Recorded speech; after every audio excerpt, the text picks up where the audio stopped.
Hello everybody, I am Jedi Jack Penguin and welcome back to another LEGO store haul video. So, do I have the story today to tell you all? So, obviously, considering the last release, the Indiana Jones sets and the Disney sets, how there was very low supply at my store and they sold out within like the minutes of them opening, I decided, hey, might as well get there an hour early. So there I was, an hour early. I was like the only person in line. It's a Thursday. I mean, kids are at school and such. Kinda makes sense. But anyways, a little while later, people started coming, and a few minutes before the store opened, one of the employees came out and said that the Harry Potter, Friends, and Ninjago sets, not the D2C for Ninjago, but just the regular sets, were all not showing up in their system, which they just conveniently updated. I don't know exactly when this happened. It must have been very recently, within the last week or so, but those sets were not showing up for sale in their system, so they weren't allowed to sell them to us, so it's just frustrating. I mean, LEGO's a big company. They should be able to get their act together and fix this problem rather quickly. I went around the mall after buying the few sets that I was able to get, and they still weren't available. One thing I have to say is I appreciate the employees actually going out of their way to write down what sets people wanted, their phone numbers and their names, just to hold them until they were available for sale. For those who were online and waiting for the store to open, I think that's really great of them. But still, it's just frustrating that on a release day, and especially a release day that I think has been one of the bigger June releases for North America, that this is a problem that we're having. Again, LEGO's a big company. They should be able to figure this stuff out. I did actually end up getting all but one set that I wanted today. I was able to get all of the LEGO Harry Potter sets at Target, so you'll see them and I'll talk a little bit about them because I haven't really gone too in detail with them since the first leaks. You guys can also check out some of my thoughts on the September sets, which actually got better pictures as of this morning, at least one of which, the micro-scale Hogwarts Castle. I really love that Hogwarts architect figure. That is so amazing and so much better than the one that we got in the Advent calendar, by the way. I'll talk more about those when we get better pictures of the Advent calendar though, or maybe I'll just wait on that and do my review just like I'm gonna do with these sets here. But we're not gonna start with a Harry Potter set. We're going to start with one of my biggest purchases of the day, that being the number 43227, which is the Disney Villains Icons. Trying to get that all in frame there. I get that black box art for an 18+ set. I really love this because we get Gaston for the very first time in minifigure form, and we get some variants of some other villains from Disney, which we have seen before, though these are brand new minifigures. Get so many really interesting and cool references, like VHS tape. Oh my gosh, that's just crazy to see within a LEGO set. And this was also designed by Marcus Besa, who's one of my favorite LEGO designers, by the way. You get some more details on this set from the very back of it. I think this retails for around $130.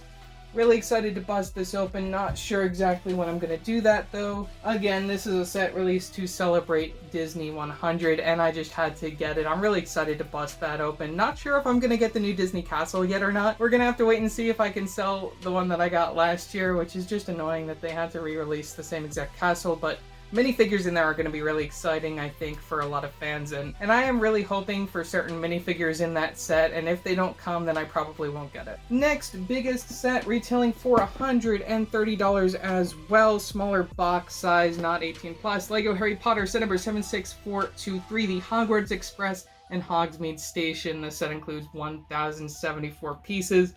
Pretty solid minifigure selection, all of which are exclusive, even if they're not really meant to be exclusive. I think this train looks really nice. I do like that we have two of these passenger compartments, but still it's going to be very small. And also I did end up waiting on doing my Hogwarts Express comparison collection video just because I knew this thing existed, and it's just crazy to see after the $500 one that we got last year that we're getting another train and it's not going to fit on my shelf, which makes me really sad, but still I'm excited to show all of the trains all at once, which I'll be doing within the next week or so you can look forward to that, and of course reviews on all of these LEGO Harry Potter sets. Shuffling some things around because I do want to go in order. We have our next Harry Potter set at set number 76422, Diagon Alley Weasley's Wizard Wheezes. This one is, I've just heard a lot of controversial thoughts on this just because considering this building is also still on the market with a direct-to-consumer set. A lot of people aren't really happy, though I think this is going to be great for those who can't afford that giant set, and also because we can expect, like, some expansions to this in the future, which makes me really excited that we could start seeing some of these more obscure shops in, like, that. It's just going to be really exciting. I just think LEGO's making a really good move with this. After seeing how they did all of those Hogwarts expansions, I think it's definitely time for them to do some standalone Diagon Alley sets, and hopefully we get into the nitty-gritty with, like, the Leaky Cauldron and just Madame Malkin's being listed here, the Magical Menagerie, and Sugar Plums. Oh my gosh, this is really exciting. And also I do have to note that that is inaccurate, just what they have written on that sign, but still it's exciting to see that they have somewhat of an idea of what direction that they want to go in. Whether or not we'll see any of those next year, or maybe we'll see some, like, a smaller scale Gringotts after the direct-to-consumer this year, I think is definitely due for a lot of fans. But anyways, really excited to open this up and take a look at all of the small little details. I think the sticker references in here are amazing, and if you want to add this on to the other Weasley's Wizard Wheezes, I definitely think that is an option. There's just so many sticker references and references to the book. Like, the punching telescope is one of the things that I spotted right away, and was like so excited to see that they included that. And even the Pygmy Puffs and all of the puking pastils and all of that fun stuff. Really excited to open that one up. Should be reviewed earlier than all of the rest of these. LEGO is finally delivering in the Deathly Hallows department. We have set number 76415, the Battle of Hogwarts, 730 pieces. We get Scabier in this set. You get Harry Potter, but no Ron. We got Harry and Hermione within the room of requirement, but we don't have Ron. Deathly Hallows Ron, where is he? I want to know. And also there were rumors that McGonagall was supposed to be in here. I'm really disappointed that she's not in here. I think she would have been a perfect minifigure to get, though we actually get quite a few really interesting things, and this may be one of the more violent LEGO sets that LEGO has released for the Harry Potter theme, because not only do we get Bellatrix's death, we get Voldemort's death, we get Nagini's death, and this guy will also end up dying, so that's really exciting that they were able to do that. And also another thing to note is that this will finish up and close up all of the 2021 through now Hogwarts expansions, so we can expect to see a new lineup next year, which hopefully will be more exciting.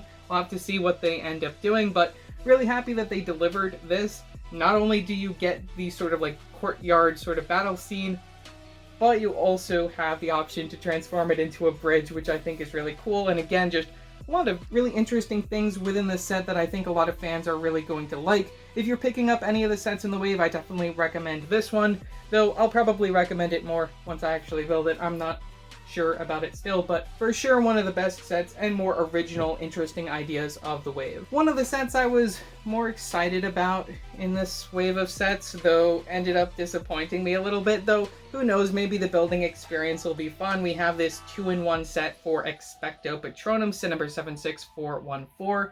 You can build Harry's Stag Patronus or Lupin's Wolf Patronus there. Get some really detailed minifigures. Harry has arm printing, which is something that really surprised me. This is like our 3rd or 4th variant of that style of torso. There's a better look at the wolf there.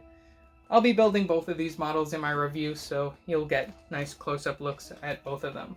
We have the one that I'm least looking forward to. I don't know, I just don't really like this set because the price I feel is ridiculous. I think it's like $57.99 or something like that, which is just really stupid considering the price that we had for the last trunk set, which might have been more after the price increases, but still it's gonna be a very small set. I do like all of the Quidditch robes, especially how we get like the hoods on them, but yeah, it's just, I really want to army build these Quidditch uniforms, and at this price it just doesn't really work. You get some little games that you can play in the trunk, which is nice, and again, the customize option for your minifigures, just like the other trunk set, which I'll pop the card up in the corner if you haven't seen my review on that, but still, probably the set I'm least looking forward to in this wave, just because it doesn't really excite me. We've seen Quidditch stuff before, and this just doesn't really do it for me. Yeah, I just had to get it. We have the giant upscaled LEGO minifigure, 654 pieces, $50 for this guy. I think it's a pretty good deal considering the Harry and Hermione was $100 and that the pirate that they made, which is unfortunately exclusive to the LEGO house, is worth $200 to $300, which is really sad. I really want to get that set, but unfortunately probably will never get my hands on it. But LEGO decided, hey, what upscaled minifigure does everyone want? They want this guy, who, honestly, really the only special thing about him is that little printed face piece there. You get even the minifigure version, which was more than what we got for the Harry Potter set, and also for that pirate set. Another thing that I think is really cool about this is how you can actually put him inside like the cap and control him, kind of, as like a pretend little play feature. I think that's really funny. For sure one of the sets that I'm going to be building up right away, just because it's so interesting. It's something different, and I mean, we've seen these types of buildable characters before, and I definitely want to support them because I would love to see more of these for like Star Wars, or even just for other themes like Marvel and DC. I think it would be really cool to see like a Batman one of these. That would be just really, really fun. The last of the regular retail Harry Potter sets is at set number 76421, which is Dobby the House Elf. Now this one is a little creepy. It's a little weird. It's not something that I really expected LEGO to make, but here we are with Dobby. Comes with his sock in the Tom Riddle's diary, and you even get Petunia's pudding up there, which is funny. I think it's a really cute design, definitely something people will want to have as a display piece, maybe. At least the price is pretty cheap at $35. That's really all that I have to say about that one. I'll be reviewing that one rather soon as well. Wrapping things up, we have our 3 LEGO Harry Potter BrickHeadz sets. We have Harry Potter and Cho Chang, Nymphadora Tonks and Kingsley Shacklebolt, and Draco Malfoy and Cedric Diggory. Now what I have to say about these is it's great to get some Aurors. I really would love to see the Marauders created sometime in the future. That's really the direction that I would love to see, getting like Sirius and Lupin. That's really where I'd want to go when it comes to LEGO BrickHeadz. I also have to appreciate that we get one character from each house, and even just the Seeker from each house. I'm happy that they did the Quidditch robes, which adds a pop of color compared to just putting them in their regular house robes. I think that's great.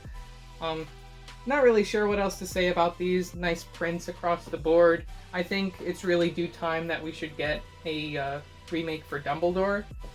That's really all that I have to say about BrickHeadz. I'll be doing a video on each of those individually, and each of them will include the same exact segment at the end where I'll just show all of the BrickHeadz together. Now, with all the stuff that I bought out of the way, our one and only promo, I think there was a polybag available online, but this is the one promo that we got, so number 40589, the Pirate Ship Playground, 168 pieces, 2 minifigs.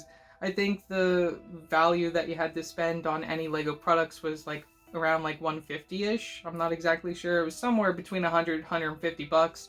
But yeah, I got this for free. I would have gotten another one if I waited for LEGO to call me back with the Harry Potter sets, but oh well, it doesn't really matter to me. Not sure if I'm going to keep this or not. Probably will end up selling it because it just doesn't really interest me. Maybe I'll build it. It might look nice with the Barracuda Bay up there. I'm not sure if I want to keep that anymore though, but we'll see what happens.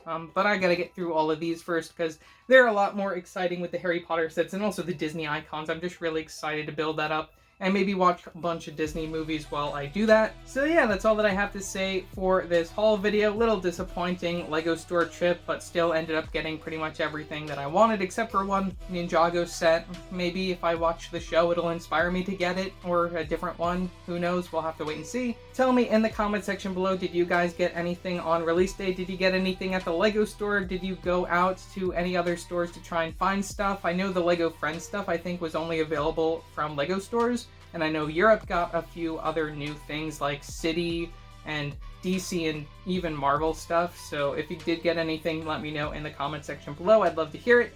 Also, don't forget to like and subscribe and hit that bell icon so you know when I upload a new video. So yeah, that's it for now, and I will see you next time. Bye!